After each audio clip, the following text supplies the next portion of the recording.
O que você faria se recebesse uma ameaça de morte impossível de vencer?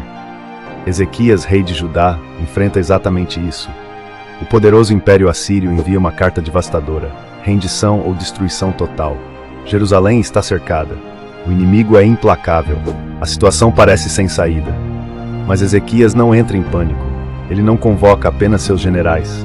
Ele vai direto ao templo, estende a carta diante de Deus e ora. Literalmente coloca o problema nas mãos do Senhor. A resposta divina é imediata e poderosa. Naquela mesma noite, um anjo destrói 185.000 soldados assírios.